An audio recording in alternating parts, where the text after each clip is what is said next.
देखो, अतीत के पाँव बहुत लंबे होते हैं एंड मेरी ज़िंदगी में मेरा अतीत बहुत बेकार था और मैं बार-बार अपने पास्ट को पहले सोचता था, डिप्रेस होता था एंड अपनी लाइफ़ में बार-बार पीछे हो जाता था क्योंकि मुझे मेरे अतीत से दिक्कत थी एंड मैं बार-बार अतीत को याद कर कर के और डिप्रेस होता था। तो दिक्कत क्या थी कि मैं बचपन से ही हकराता हूँ, स्टटर करता हूँ। उसकी वजह से मुझे लोगों से बात करने में दिक्कत आती है। मैं डरता हूँ बात करने में एंड ये प्रॉब्लम इतनी बड़ी है कि इसका सॉल्यूशन मुझे आज तक नहीं मिला है एंड मैं ढूँढ भी नहीं रहा हूँ इसका सॉल्यूशन अब बिकॉज़ मैं हार चुका हूँ इस चीज़ से। मैं चीज़ का एक सॉल्यूशन ही जानता हूँ, वो है बात करके एंड अपने दिल में से दर्द निकाल के डर निकाल के इसका हल है। तो होता क्या था कि मैं किसी से बात कर रहा हूँ, मुझे कॉन्फिडेंस है मेरे अंदर बात करने की हिम्मत भी है, बट बीच में हकला रहा हूँ, मतलब जैसे ऐसे।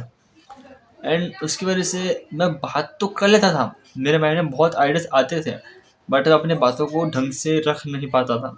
लोगों को समझा नहीं पाता था मेरी बातों को।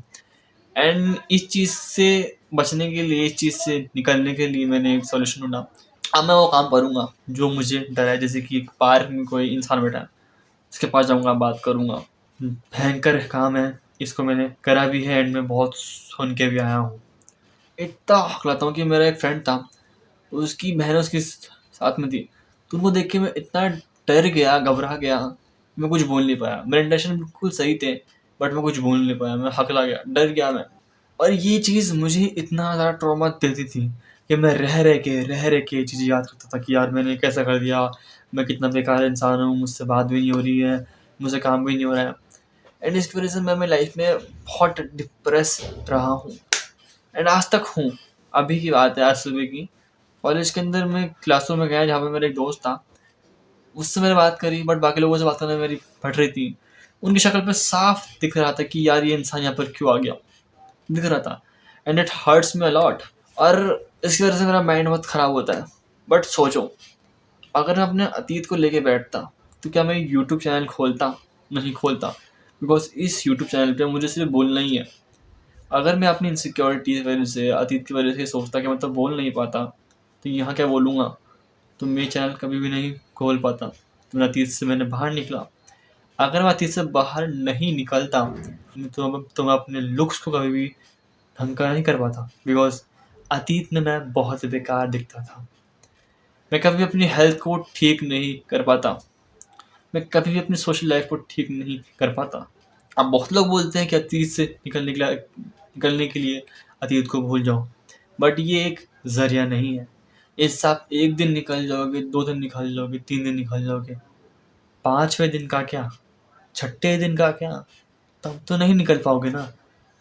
तो इस चीज़ का सॉल्यूशन ये है कि आप दुखी हो जाओ, आप सैड हो जाओ, कुछ गलत हुआ है उसको सोचो, उसमें से जितने इमोशंस हैं सबको बाहर निकाल लो। और मैं आपको नहीं बोल रहा कि सिर्फ ऐसे सैड बैठे रहो, नहीं, रो बैठ के, तकिया लो आह!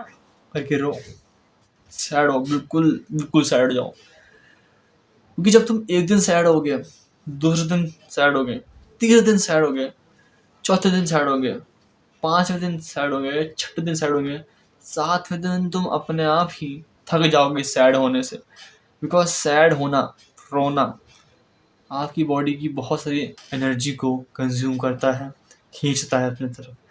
जैसे तुम वर्कआउट करते हो हफ्तों के सातों दिन एंड तुम थक जाते हो, तुमको एक रेस्ट डे चाहिए होता है, वैसे तुम सैड होने के बाद, रोने के बाद तुमको भी एक टाइम चाहिए जहाँ तुम रेस्ट लो एंड जब तुम रेस्ट लोगे तो तुम इस चीज़ से अपना आप बाहर निकल जाओगे।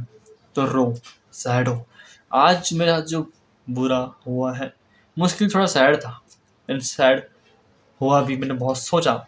मैंने उस चीज़ से पूरे इमोशंस बाहर निकाल के फेंक दिए and now I am happy. Happy मतलब ये है कि मुझे उस चीज़ से फ़र्क नहीं पड़ रहा, बिकॉज़ मेरा मानना ये है कि अतीत है वो बीत चुका है। उसका आपकी लाइफ़ में अभी कोई इम्पैक्ट नहीं होना चाहिए। आप अभी जो कर रहे हो वो आप कर रहे हो। अतीत से बाहर निकलो एंड लाइफ़ को जियो, तभी आप कुछ अचीव कर पाओगे, कुछ बदलाव कर पाओगे। एंड शुक्रिया आपका वीडियो देखने के लिए। तुमसे मिलते हैं कल किसी नए टॉपिक के साथ में, किसी नई बात के साथ में। तब तक के लिए खुद से पूछो वाय।